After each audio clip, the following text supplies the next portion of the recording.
Hello, hello, bonjour et bienvenue à tous dans l'épisode numéro 142 du Hoopcast. Alain Mattei, très heureux de vous retrouver pour votre dose hebdomadaire de NBA. À mes côtés cette semaine, à ma gauche, vous avez l'habitude maintenant, c'est Georges Eddy. Bonjour Georges. Bonjour Alain.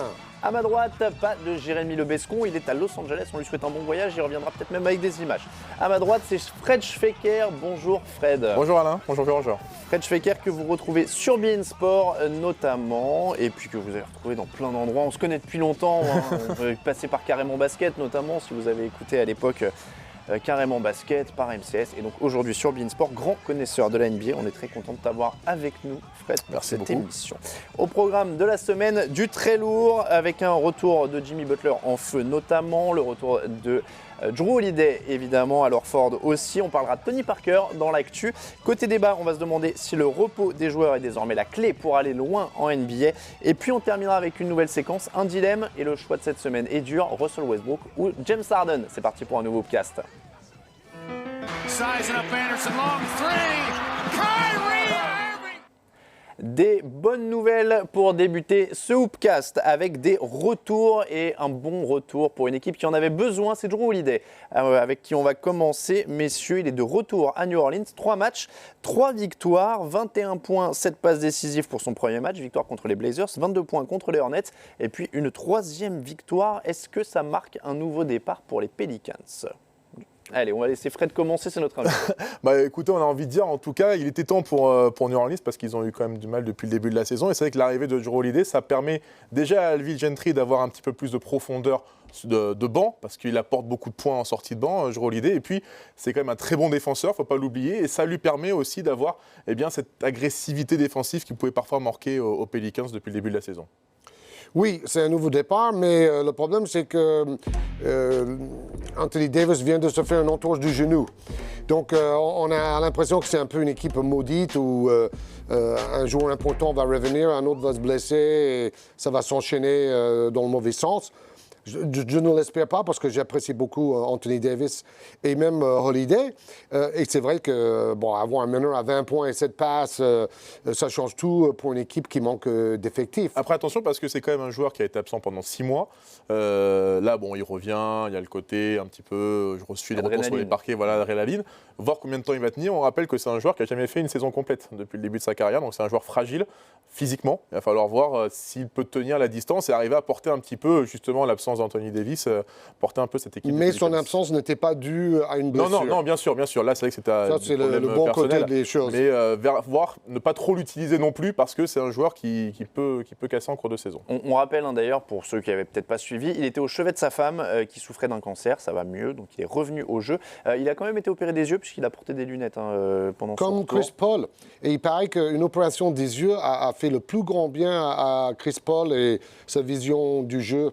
Pour shooter, ça peut être utile quand même de voir clair. On va parler d'un autre retour gagnant, c'est celui Ford. On va commencer même par voir ses stats directement.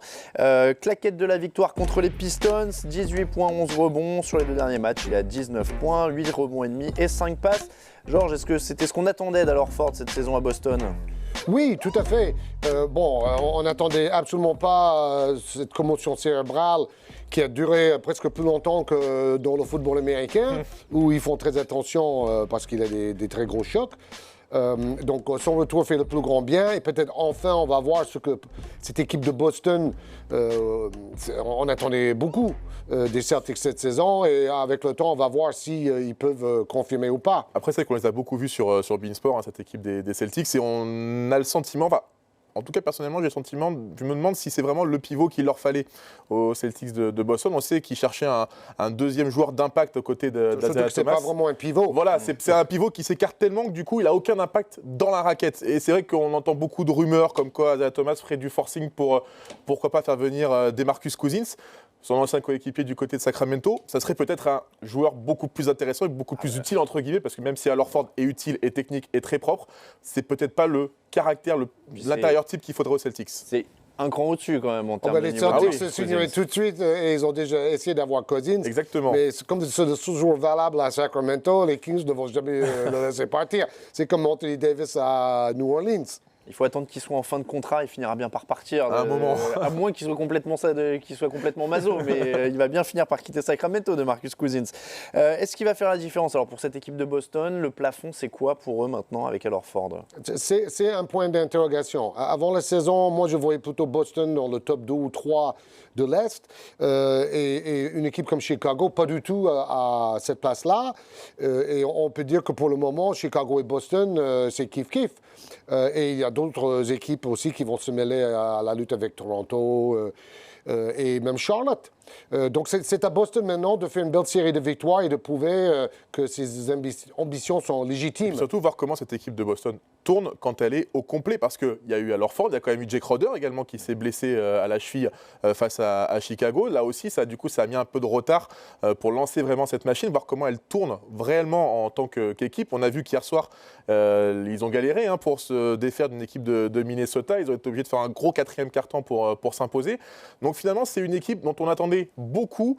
J'ai un peu la peur que ça fasse un pchit finalement, moi, je posais la question pétard pour ça mouillé. parce que c'est vrai que finalement, tu disais, il n'a pas tant d'impact que ça dans la peinture. Peut-être que ça va manquer, peut-être que... Oui, mais vous leur donnez 1 ou 2 victoires de plus aujourd'hui et ils sont tout en haut du classement. Tout est très serré. Oui, mais encore une fois, Détroit, ils auraient pu perdre 10. aussi. Contre Détroit, ils auraient pu perdre aussi. Effectivement, il faut ces 2 grosses actions d'Al Horford à la fin. Vous donnez la victoire aux Pistons, il n'y a pas scandale, clairement. Donc c'est une équipe qui risque plutôt de se retrouver entre, si on doit faire un pronostic des positions dans la conférence Est, plutôt entre 6 et 9 qu'entre 1 et 3. Oui, c'est fort possible. Ça manque un shooter, disait Isaiah Thomas, ça se confirme. Et il n'y a pas de vrai pivot parce que Horford, c'est un 4 qui s'écarte. Ce serait une sacrée déception en tout cas, s'il termine entre 6 et 9. Malgré un bon Avery Bradley dans ce début de saison qui a décidé de marquer des points, c'était son objectif. Pour l'instant, il le fait bien. Ils en ont besoin. Isaiah Thomas, c'est parfois un peu seul dans le scoring. C'est ça. Allez, repassons du côté des satisfactions. On a déjà parlé de cette saison, mais ils reviennent dans les satisfactions. Ce sont les Bulls avec un Jimmy Butler très en forme. Ils ont eu un petit coup de mou et là, ils sont complètement repartis. 5 victoires en 6 matchs pour les Bulls. Jimmy Butler, 37 points contre les Wizards, 40 contre les Lakers, 35 contre les Nuggets. Et messieurs, je voulais revenir là-dessus parce que la semaine dernière, on a dit que DeMar DeRozan marquait beaucoup dans la peinture et sans shooter de loin. 40 points contre les Lakers pour Jimmy Butler sans un seul tir à 3 points. C'est un peu le même moule finalement. On le sait, cette équipe de Chicago, c'est pas forcément cette équipe-là qu'il faudra attendre pour avoir des tirs extérieurs. C'est une équipe qui finalement, on parle beaucoup de son nouveau trio d'extérieur avec Rajon Rondo, Dwayne Wade et Jimmy Butler. Moi, j'ai quand même plutôt envie de donner une bonne étoile, on va dire, à leur duo d'intérieur, Taj Gibson, Robin Lopez, parce que finalement, c'est eux qui abreuvent de ballon ce trio, parce qu'on rappelle que Chicago fait partie des équipes qui prennent beaucoup de rebonds, parmi les meilleurs rebondeurs de la ligue. On le voit souvent sur nos antennes de Beansport que c'est une équipe qui arrive à construire ce jeu à partir de là, à partir des rebonds offensifs, des secondes chances, et ensuite, ça permet à des joueurs comme Jimmy Butler ou Dwayne Wade, des vrais slashers, à aller ensuite au cercle. Une vraie hiérarchie, c'est l'équipe de Jimmy Butler. Wade, Rondo et les autres sont d'accord. Donc déjà, ça calme les égos dans les vestiaires. Chacun est dans son rôle. Rondo fait beaucoup de passes et Wade met beaucoup plus de 3 points que prévu par rapport à d'autres saisons dans sa carrière. Fred Hoiberg n'est peut-être pas si faible que ça comme coach. Donc, Chicago est exactement dans les mêmes eaux que Boston, Charlotte et même Atlanta, qui a un coup de mou en ce moment, et dans cette catégorie-là de prétendants. Un petit mot sur Dwayne Wade, je sais que tes yeux s'illuminent quand on prononce ce nom, Fred. C'est toutes les grandes années Miami, depuis notamment le titre de 2006. Et c'est vrai que quand il est arrivé à Chicago, on pouvait se poser des questions sur la hiérarchie qui allait désormais opérer. Est-ce qu'il n'est pas Carbo aussi? Voilà. On pouvait se poser la question. En se mettant en vrai lieutenant de Jimmy Butler, parce qu'il le sait, il a plus les grand genoux. frère. Ils ont fait la même université, Exactement. Marquette. C'est vrai. Et il a ce côté un peu aboyeur, Dwayne Wade, dans cette équipe de Chicago. Et rassembleur. De par son expérience, de par ses bacs de champion.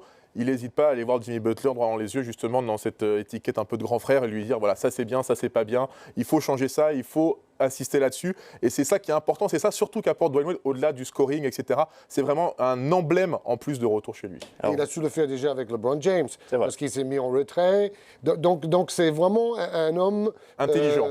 On appelle ça the glue guy.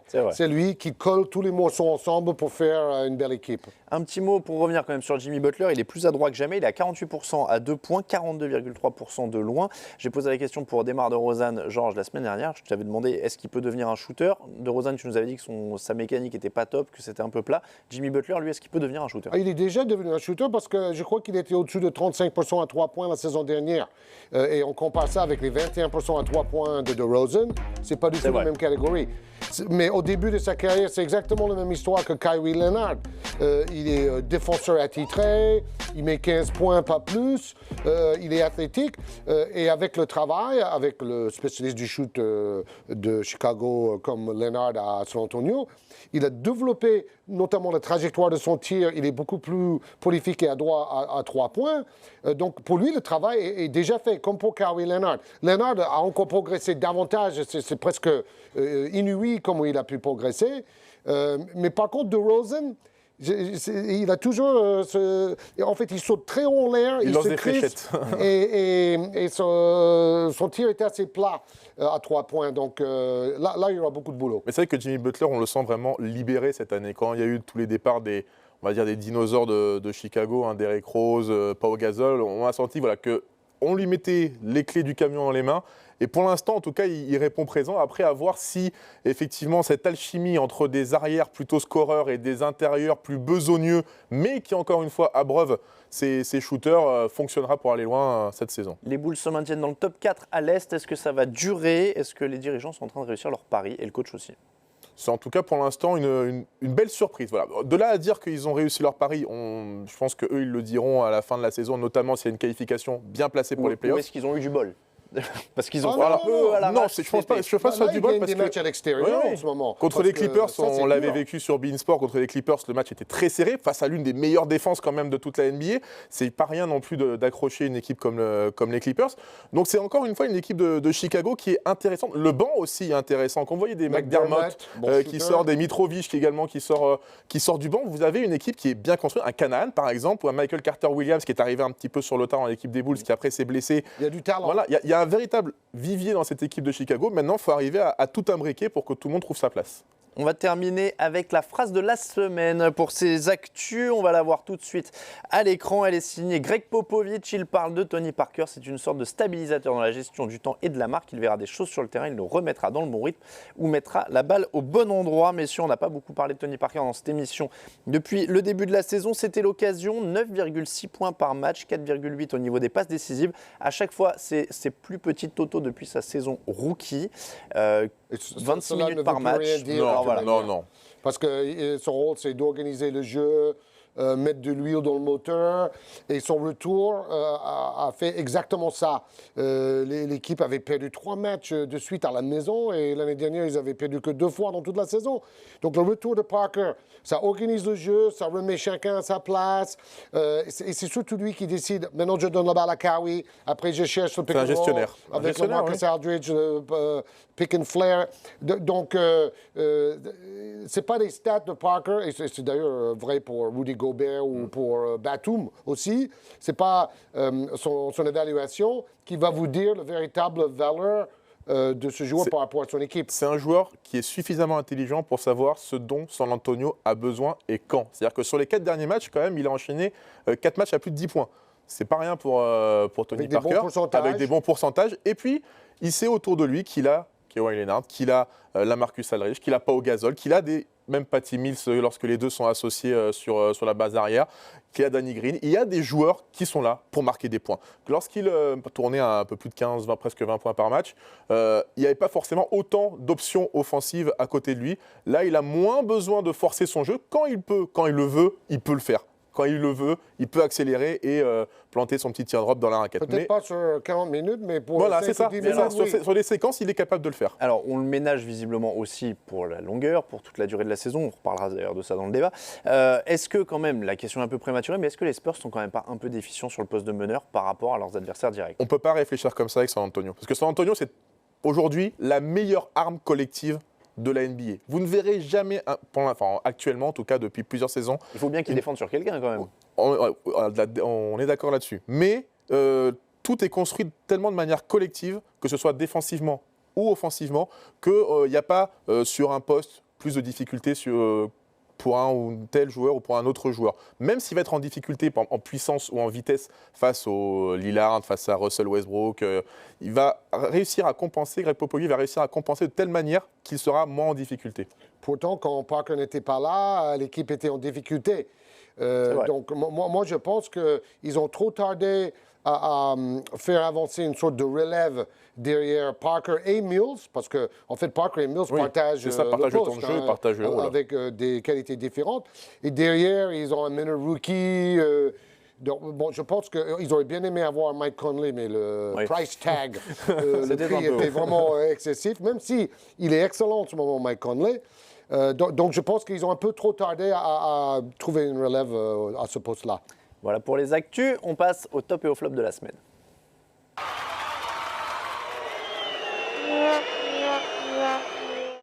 Les tops et les flops de la semaine NBA, c'est maintenant dans le Hoopcast et on va laisser l'honneur à notre invité. On parlait de San Antonio, moi je vais rester sur San Antonio pour mon top et pour mon flop. D'ailleurs, vous allez comprendre pourquoi. On va parler de Tim Duncan parce que au mois de décembre prochain, le 18 décembre, il y a son numéro 21 qui va être retiré à Tim Duncan. Donc un top. Parce que moi, je suis bien content qu'on n'ait pas besoin d'attendre 10, 15 ou 20 ans pour voir un maillot d'une grande légende comme les Tim Duncan retirés. D'un autre côté, pour moi, c'est un flop parce que Tim Duncan, ce n'est pas un Allen Iverson, ce n'est pas un Shaquille O'Neal, ce n'est pas un Kobe Bryant. C'est un joueur qui est très introverti, qu'on n'entendra quasiment jamais, voire jamais dans les médias. Et ça aurait été bien, dans le cas contraire, donc si on avait attendu 10 ou 15 ans, de pouvoir reparler de Tim Duncan, expliquer aux nouvelles générations. On a eu l'occasion sur Beansport de diffuser un magnifique documentaire sur Tim Duncan. Montrer son jeu, montrer que même s'il est moins flashy que d'Iverson, Allen Iverson, vous dites à quelqu'un, tiens, fais-toi une mixtape de Allen Iverson, vous allez vous éclater à regarder des crosses, à regarder des paniers spectaculaires. Tim Duncan, c'est pas ça. Et dans 15 ans, les jeunes auront peut-être oublié qui il était et ça aurait été bien de ressortir son maillot à ce moment-là. Permettez-moi de dire un truc. Tu viens de nous faire le top flop le plus alambiqué de l'histoire de Hoopcast. C'est ce que j'allais dire. Moi, j'allais dire, si vous êtes en école de journalisme, regardez cet homme, il vient de vous donner une leçon, trouvez 2 angles sur une info. C'est-à-dire qu'il a l'angle, c'est parfait, c'est très tôt, l'angle, c'est beaucoup trop tôt, il fallait attendre pour qu'on ait... Voilà, donc il vient de trouver 2 angles sur la même info. J'ai bien suivi la logique, mais disons que c'était par un chemin très tordu. Alors, celle qui doit être plus dur à faire, on parlait de mixtape, c'est les célébrations de Tim Duncan. Oui, je pense que là, il faut dérocher. Voilà, il n'y en a pas beaucoup, c'est très introverti. Il faut mettre la caméra dans Tim Duncan. Il faut voir beaucoup d'images. Georges, top. Alors, mon top, c'est le fait que Rudy Gobert est le numéro 1 de la NBA dans les écrans assist. Ils appellent ça là-bas. On peut appeler ça des écrans décisifs. Un écran qui ouvre le chemin au panier pour un coéquipier. Et je trouve que moi, qui a vécu sur les écrans de mes coéquipiers pour pouvoir shooter, je suis particulièrement sensible à ça. Et je vois que maintenant, dans la NBA, avec les stats avancés, on commence à voir d'autres aspects du jeu qui sont aussi importants que les points, les rebonds, les passes et les ballons perdus. Le plus-moins, c'est une statistique qui nous dit beaucoup.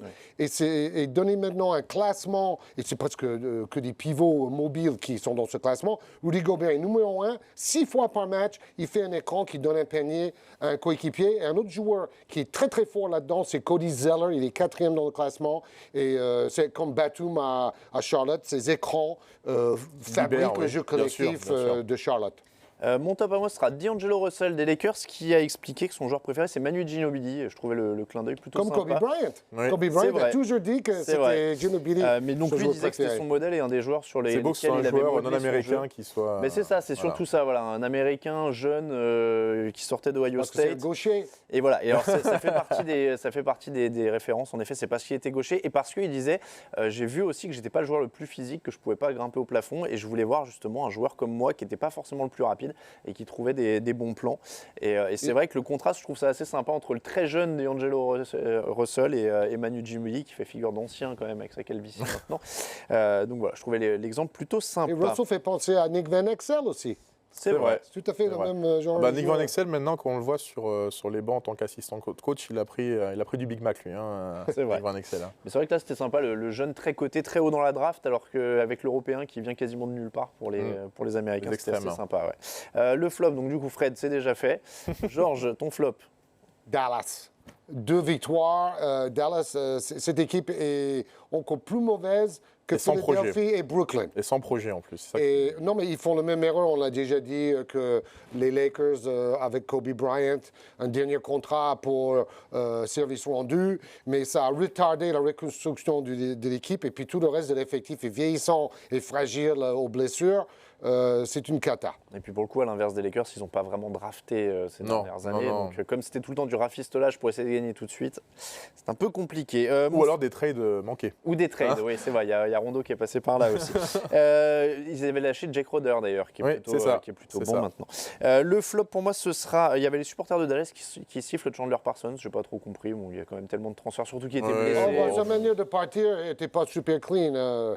Ouais, mais lui disait justement, il était plutôt honnête. Il disait autant à Houston, j'ai dit n'importe quoi et je comprends qu'il me siffle. Autant à Dallas, je comprends pas. Il est resté assez. Donc, bon. Il n'est pas resté. Voilà, surtout Durant ça. va être sifflé Il était annoncé comme. Je pense qu'il va y avoir une bronca. Et sinon, dans les flops, on va dire qu'on s'en prend souvent aux Kings, mais c'est quand même rigolo d'entendre Ty Lawson dire on ne prend pas les shoot-around au sérieux. Quand c'est Ty Lawson qui tire la sonnette d'alarme, c'est qu'il y a un problème quelque part, à mon avis. Donc, vrai on va boire un coup à sa santé. Voilà pour les tops et les flops, c'est l'heure du débat. We talking about practice, man. What are we talking about? Practice. Le repos est-il la nouvelle clé du succès en NBA? Greg Popovich a lancé le mouvement il y a quelques années. La pratique est quasiment rentrée dans les mœurs maintenant pour tout le monde. Première question, messieurs, est-ce que ça vous semble normal de gérer les joueurs et de leur donner des matchs de repos pendant une saison NBA? Plus personne ne joue 82 matchs.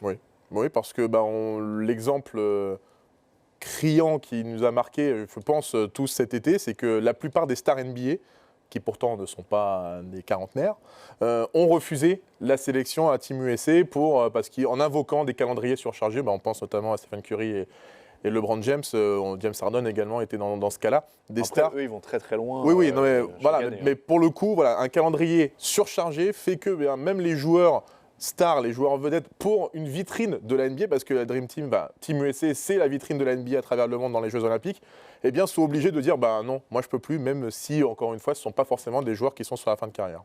Georges. Alors, ça fait 25 ans que j'écris des blogs par rapport à ce sujet et je suis ravi de voir que maintenant les méthodes de Popovich s'imposent à tout le monde sauf Tom Thibodeau.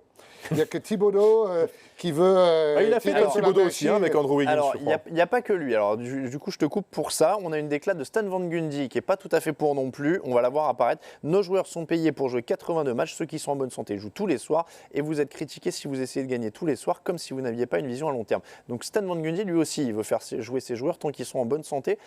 Est-ce que le problème vient finalement des coachs? Parce que ça paraît aussi normal, les gens, on va se mettre quand même du côté des gens qui achètent leur place pour aller voir. Si LeBron James est assis, le gamin qui vient peut-être une fois par an au stade, il est un peu triste. Donc est-ce que la santé des joueurs est beaucoup plus importante que toutes ces considérations? On est d'accord. Et c'est ce que dirait Greg Popovich s'il était assis ici. Le produit, c'est les joueurs.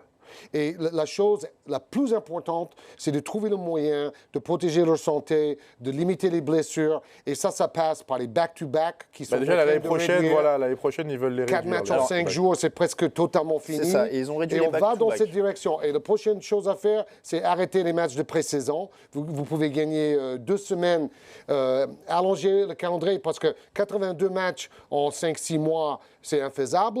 Donc, vous rajoutez quelques jours de repos et vous éliminez les back-to-back et vous allez diminuer considérablement les blessures. C'est prouvé par tous les médecins spécialisés dans le sport. Par exemple, il y a un chiffre incroyable. Quand on voyage, le deuxième jour d'un back-to-back, pour l'équipe qui voyage, il y a 3 fois et demi plus de chances qu'un joueur se blesse dans cette situation de fatigue, c'est-à-dire match la veille, voyage, souvent au milieu de la nuit, manque de sommeil, peut-être une petite sieste, le shoot-around, et après, des 3 fois et demi plus de chances de se blesser le soir même. Et puis en plus, il y a des équipes qui peuvent se permettre de mettre leurs joueurs au repos. Ou à aussi ça. Golden State, vous mettez un Kevin Durant et Steph Curry au repos, vous savez quand même que vous avez un petit peu de profondeur de banc derrière pour pouvoir compenser. C'est le même cas à Cleveland, mais je vois mal, par exemple, allez, on va prendre un extrême, mais à Philadelphie, alors que Joel Embiid, on le sait, est un joueur qui est fragile, etc., on le voit mal dire tiens, non, Joel, ce soir, tu vas rester sur le banc parce que on va te garder un peu au repos, alors qu'on a quand même besoin de victoire. Alors, lui, ils sont obligés à cause de ses blessures, parce qu'ils l'ont déjà fait. Oui, hein, oui, je ils crois, sont, cette ils sont en train de saison, limiter aussi son temps de jeu. Parfait. Voilà, mais, le processus est parfaitement Alors, adapté à cette situation, parce que s'ils se reblessent, ils sont foutus. Ah, bien sûr. Ah oui. Ils sont foutus. Donc, il vaut mieux qu'ils jouent 20 minutes et ils ne jouent pas les back-to-back que de prendre le moindre risque. Et heureusement, ils ont compris ça. Après, je comprends aussi ce que vous disiez, Alain, par rapport à cet aspect. Tu peux me tutoyer, si on est à la maison. Bon, alors j'ai enlevé la veste. Non, mais j'ai le droit de tutoyer Georges, alors tu peux y aller.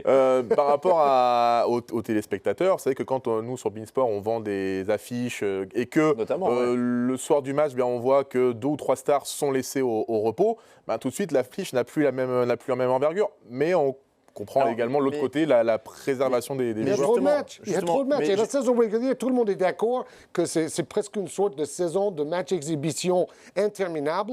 Et la vraie saison commence avec les playoffs. Donc, toute la saison régulière, Popovich le dirait, est fait pour préparer les matchs de playoffs pour que les joueurs clés soient en forme pour les débuts des playoffs. Je vais peut-être reformuler, Georges. J'ai dit ça énerve le public, ce qui est plutôt légitime. Oui, ça, je peux comprendre. Mais alors, dans ce cas-là, ma question, c'est plutôt, est-ce que la NBA doit s'adapter? Parce que tu dis, toi, c'est ce qu'elle est 82 en matchs, train de faire. compliqué. C'est ce qu'elle est en train de Voilà, faire. c'est comme ça que j'aurais dû le formuler, c'est que la NBA petit. doit Moi, forcément s'adapter. ça fait 25 ans que je me bats pour qu'il y ait moins de matchs. Oui. Moi, je pense qu'on devrait même descendre à... Vous avez 30 équipes, vous jouez 2 fois à chaque équipe, ça fait 58 matchs. Et tous les matchs ont plus d'importance, plus d'enjeux, ça fait venir le public. OK, d'accord, tout le monde doit accepter peut-être 20-25% de moins de salaire, mais vous allez prolonger votre carrière de 3 ou 4 ans. Tu les as déjà perdus à moins 25% de salaire. hein. C'est ça. Non, ils ont dit stop. Ils ont dit stop. Et c'est à la fois le problème du monde moderne Ah oui. et de la NBA. Mais on est, C'est exactement on est ça. totalement d'accord là-dessus. Juste la petite stat pour les back-to-back, ils ont été réduits de 20% en 3 ans. Oui. Adam Silver l'a Et déjà ça, annoncé. c'est bien.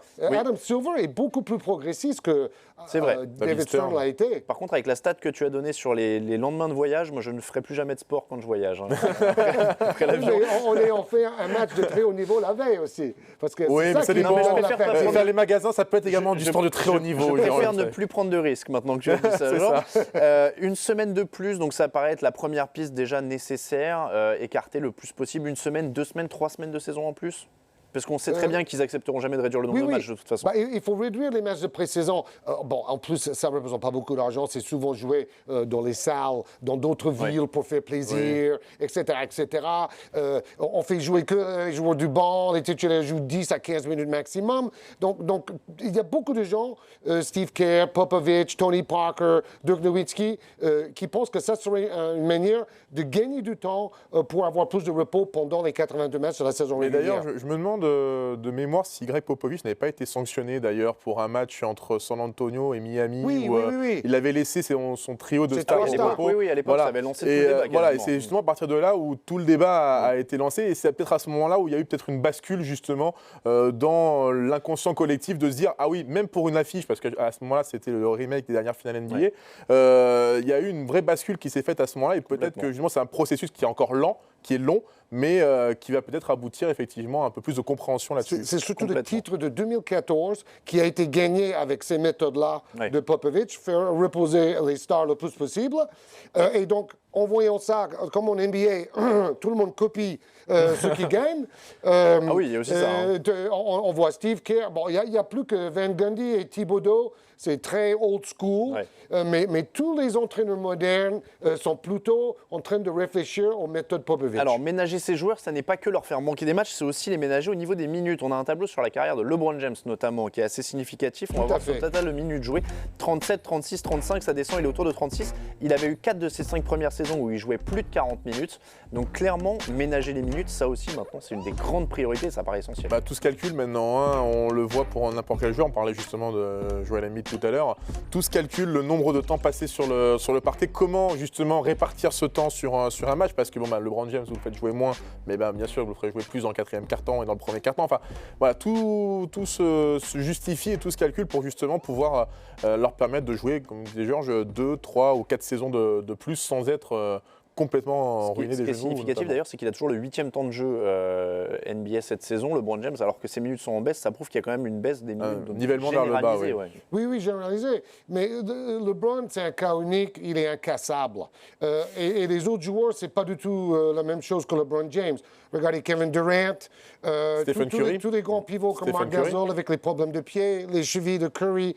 Et si Steve Kerr et les Golden State Warriors ont perdu le titre l'année dernière, c'est parce qu'ils ont coup après son record de saison régulière et tout le monde est d'accord là-dessus. Et cette saison, ils ne vont pas faire la même erreur. Ils vont baisser le temps de jeu de Curry et Durant. Parce que là, ils sont à combien? Je pense qu'ils sont plutôt à 34 minutes. Justement, Ouais, il suffit que tu demandes le tableau, Georges, et les minutes vont apparaître. Mais qu'est-ce que quel c'est bien talent, fait, mais quel talent. Dream Team en régie, Voilà, bravo. merci à Jonathan Pham et à Simon Stéphane en régie. Voilà les minutes des Warriors, ça tourne autour de 33 pour tout le monde, quasiment, le Big Four.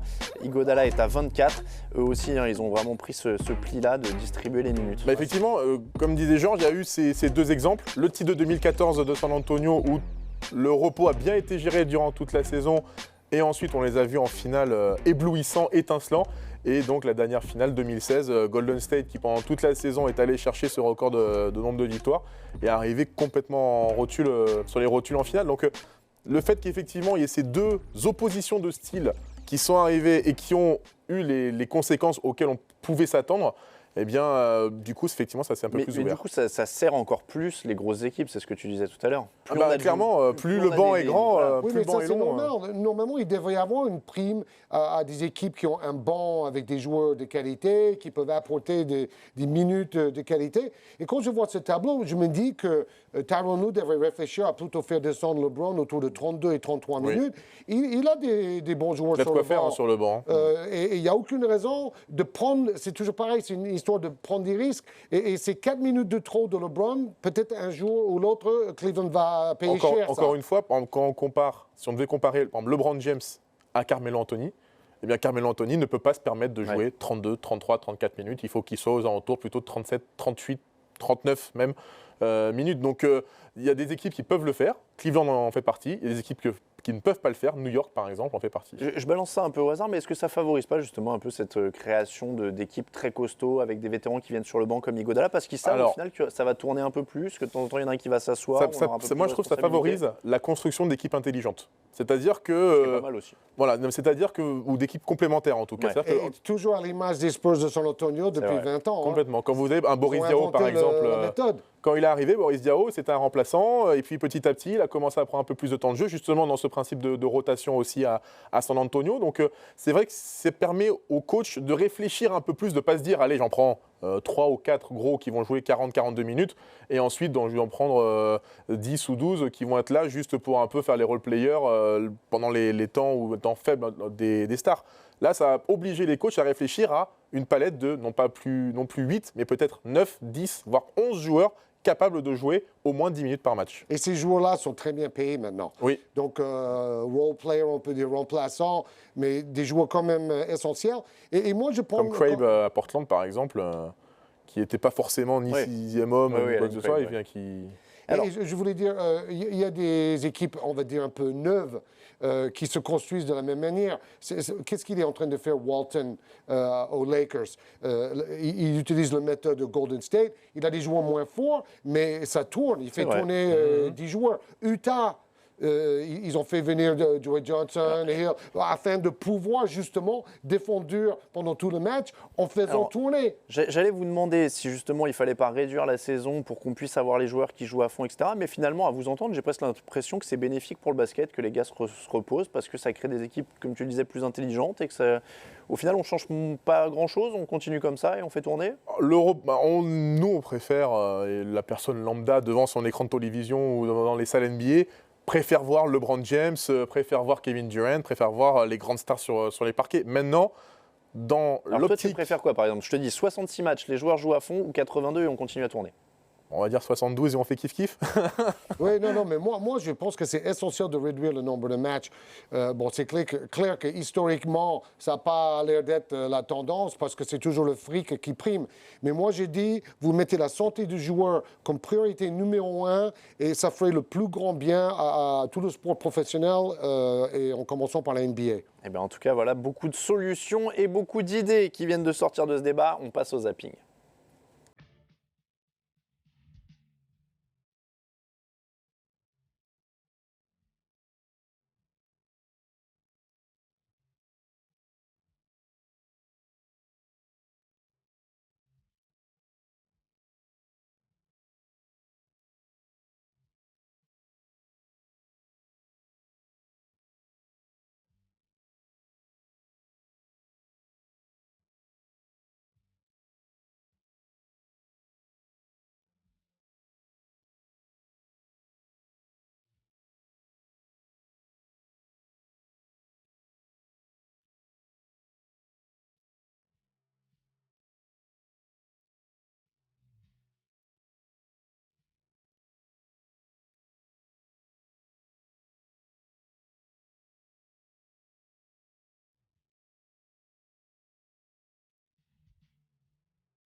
Il est très sexy. Mais non, c'est bien, ça me rassure. Ça me rassure quand je suis sur la piste de danse, que je suis là. Tu vas pouvoir sortir la danse de Zaza. Surtout, je me dis, il y a pire que moi. Voilà.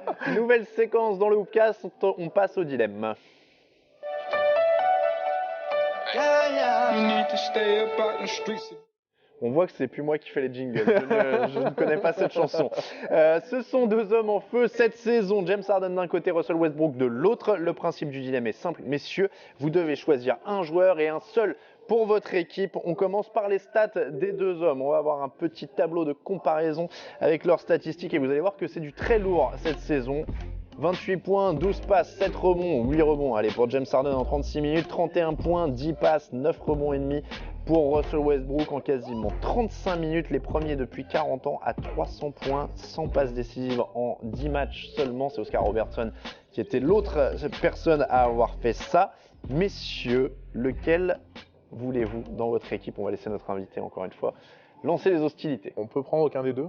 Mais alors ça, je trouve ça très très dur. Tu m'as dit ça avant l'émission. Alors pour moi, c'est le choix entre la peste et le choléra. Clairement parce que, alors attention, peut-être que dans 10 ans, je vous dirai autre chose.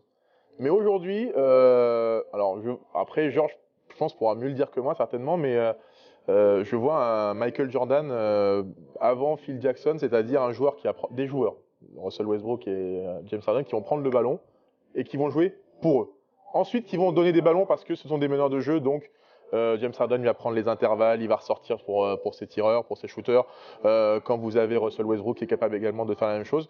Ce ne sont pas des créateurs pour les autres, ce ne sont pas des joueurs qui vont mettre en avant ni l'équipe ni les coéquipiers. Maintenant, à choisir entre les deux, parce qu'on doit choisir, je choisirais plutôt Russell Westbrook, parce que Russell Westbrook est capable, sur certaines séquences, un peu plus souvent en tout cas, de défendre. Ce que n'est absolument pas capable de faire James Harden.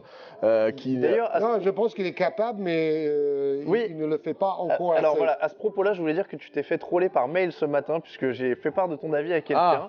Donc un petit coucou à Fabrice Auclair, le rédacteur en chef de Basket USA, qui m'a dit « Fred regardera sa défense sur Nick Young hier soir ». Alors oui, c'est sûr.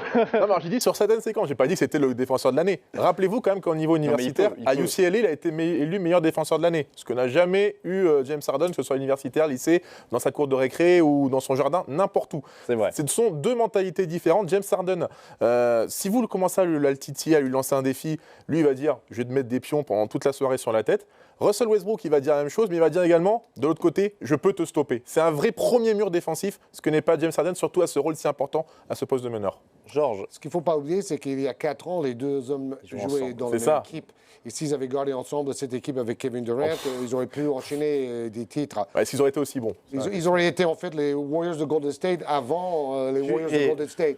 Je fais un peu d'autopromo, j'ai écrit la même chose sur Eurosport.fr ce matin. Donc, non mais c'est incroyable. Bon, là, alors les deux joueurs, je ne suis pas du tout aussi critique que Fred par rapport à ces deux joueurs qui ont énormément de qualité. Pour moi, on ne peut pas dire que ce ne sont pas des meneurs ou des passeurs parce que Harden, c'est le meilleur passeur de toute la NBA. Il doit faire des passes de il toute doit être façon. troisième Westbrook. Alors, pour vous donner une stat, Harden provoque environ 60 points par match, que ce soit au scoring ou à la passe. Westbrook est à quasiment 54 et le record sur une saison, c'est Nectar Archibald dans 73 qui était à 56. Donc ils sont dans des sphères inégalées quasiment. Oui, en alors termes Archibald de... était le meilleur marqueur et le meilleur passeur de C'est la ça. NBA la même année. Plus de 30 points, plus de 10 passes. Je suivais la NBA de très près à cette époque. Et peut-être un des deux réussira à faire le coup cette saison. D'ailleurs, il disait, Nate Archibald, qu'il verrait bien l'un de ces deux-là avoir ce genre En tout cas, ils sont de dans le saison. même style. Nate Archibald n'était pas un grand défenseur non plus. Et à la limite, quand vous faites autant en attaque, c'est très difficile d'avoir encore assez de jus pour être performant en défense. Westbrook peut mieux défendre que Harden, mais je pense que Harden, quand il a envie, il peut le faire aussi. Ce qui est important, c'est que Harden, il est dans une équipe où ça joue tout pour l'attaque. Il correspond parfaitement à la philosophie de son coach, ce qui n'était pas le cas la saison passée avec McHale et Bickerstaff. Et je pense que Houston va aller loin avec Harden à ce niveau-là, avec ses qualités et avec ses défauts. Et c'est pareil, Westbrook est obligé de tellement faire pour permettre à Oklahoma City encore de se qualifier pour les playoffs. C'est c'est difficile sûr. de leur faire des reproches. C'est Le sûr qu'on passé peut de pas- Colorado, je trouve ça vraiment Ouais, c'est très, très dur. très sévère. Ah, c'est sûr qu'on ne peut pas les critiquer. Ils n'ont pas le choix de toute façon. Ce sont les go-to guys de leur équipe. Donc on ne peut pas leur reprocher de produire autant de stats. Et c'est vrai qu'ils les produisent très bien. On a encore vu Russell Westbrook décisif également il y a quelques jours. Et spectaculaire, Voilà, ils sont highlights, spectaculaires. top 10. Maintenant, dans votre équipe, après ça dépend comment vous voulez construire votre équipe. Moi, dans mon équipe, ça j'aime bien avoir des joueurs qui sont capables. Vous mettez ces deux joueurs-là à San Antonio, ils disparaissent. Enfin, je veux dire, Alors ça serait intéressant. C'est Parce que une bonne remarque, ouais. si Westbrook respectait les méthodes de Popovich, d'ailleurs, si je choisissais d'aller là-bas, ça serait à cause de Popovich et ses méthodes. Je pense qu'il pourrait devenir un autre joueur. Et qu'est-ce qu'on voit en Mais ce est-ce que- moment? est-ce que James Harden pourrait le faire? Attends, c'est ce que Kevin Durant est exactement en train de faire avec Golden State. C'est lui qui s'est adapté au jeu de Golden State, pas le contraire. Et tout le monde se posait la question, oh là là, Intel aura moins de shoot, le style de jeu va complètement être chamboulé. Pas du tout. Durant est rentré dans la politique de Kerr et des autres en partageant avec un meilleur pourcentage de réussite que par le passé. Pourquoi? Parce qu'il a une bien meilleure qualité de tir, parce que les joueurs autour de lui sont beaucoup plus forts. Tu vois? oui, mais est-ce que. On voyait quand ils étaient encore ensemble, Kevin Durant et Russell Westbrook, on voyait un Durant qui était justement capable de laisser le jeu à Russell Westbrook, alors que Russell Westbrook n'était pas forcément capable de laisser le jeu à Kevin Durant. Et moi, dans ce principe, imaginons, on extrapole, l'un de ces deux meneurs, Russell Westbrook ou James Harden, arrive à San Antonio. Russell Westbrook, je pense, serait plus capable, vu qu'on doit toujours faire un choix dans son équipe, serait plus capable de s'adapter au système de Greg Popovich que James Harden, qui finalement est un faux meneur parce qu'il a été positionné en meneur. Donc c'est que ce sont deux joueurs qui en position de meneur sont quand même obligés de donner des passes décisives un peu à droite à gauche. Mais je pense qu'il aurait beaucoup plus de mal à s'adapter que Russell Westbrook. Peut-être. En tout cas- c'est hypothétique tout ça, mais Oui, bien sûr, mais en tout cas, là-dedans- dans cette idée-là. En tout cas, là-dedans, messieurs, il faut prendre une chose en compte. Il faut que vous choisissiez un joueur qui aime beaucoup le ballon. On va voir la stat. Il touche énormément de ballons, ces deux hommes. 99,6 ballons en moyenne, donc quasiment 100 ballons dans les mains de Russell Westbrook chaque match.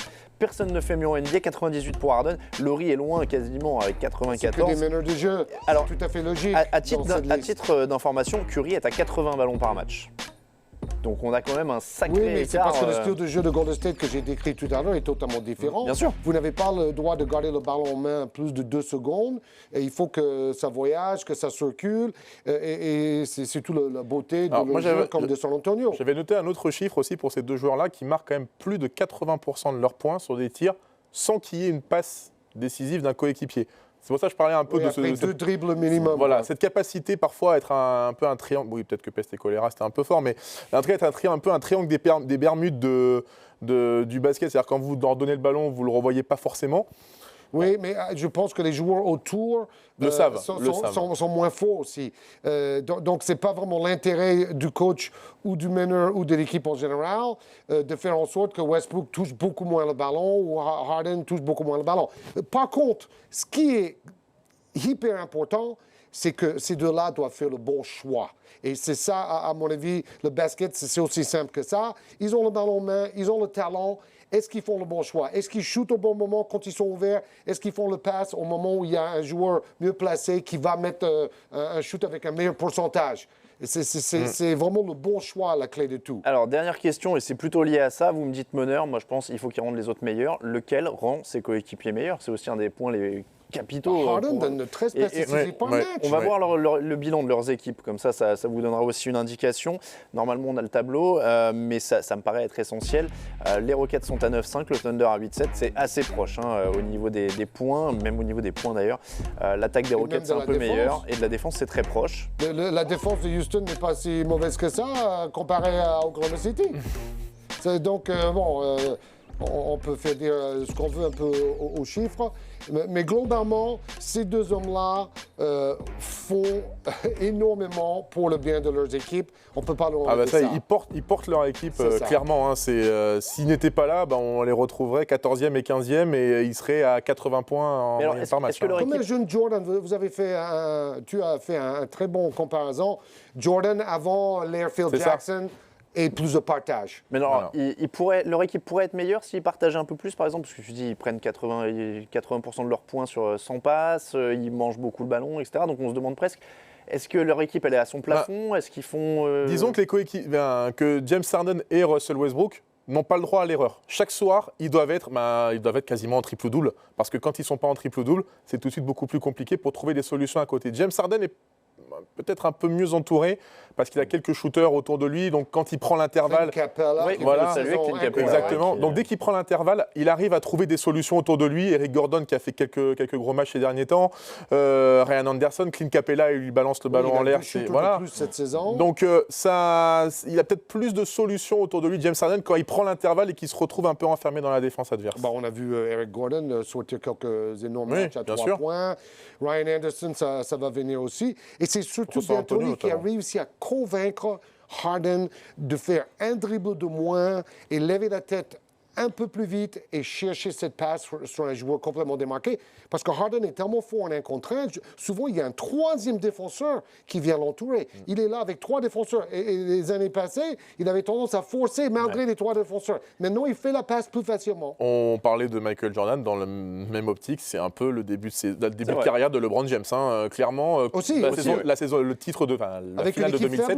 Voilà, la finale 2007, c'est ça. En un mot, messieurs, vous devez en choisir un pour votre équipe. Lequel vous prenez? Moi, j'ai dit Russell Westbrook. Le Harden de cette année, je pense. Le Harden de cette année pour Georges. On va voir le résultat du sondage sur Twitter, sur le compte @toupcast, et vous allez voir que c'est Russell Westbrook qui gagne assez largement. Je ne pensais pas que ce serait aussi large. A cette image de celui qui ne veut pas défendre, qui est dans les bêtisiers des mauvais défenseurs. Mais il est tellement efficace cette année il est moins souvent cette année. Ouais, je pense que c'est vraiment le lien mental entre lui et Mike D'Antoni qui fait toute la différence. Et puis je pense que le fait qu'il soit placé meneur de jeu, ça l'a responsabilisé aussi. Oui, de se dire maintenant, il faut que j'y aille. Et Patrick Beverley est de retour. C'est vrai. Donc là, ils ont un gros défenseur. Donc ça va pas mal. Voilà pour le premier dilemme. On passe au pronostic.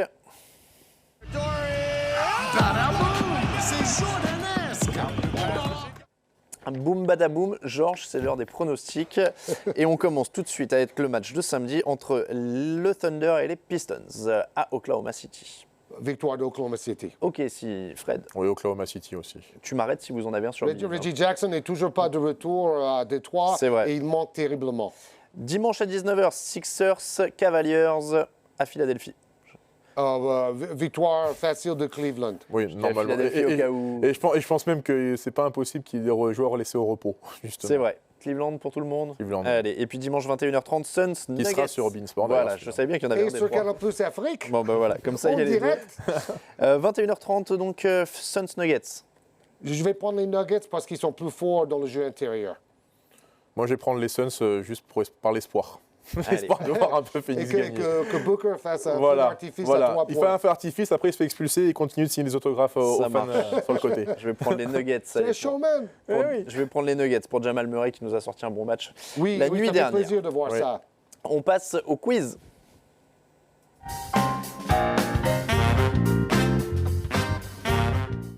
On termine avec notre petit quiz de fin d'émission. Nous avons un invité qui est là. Alors, j'ai pas adapté vraiment le questionnaire, hein, mais on a un petit quiz, Face à la un Bible, peu ça va être dur. d'actualité, un peu Ah d'ancien, non, non, un mais peu je suis de pas tout. très bon sur ces quiz ces dernières Pour semaines. l'instant, Tu as toutes tes chances.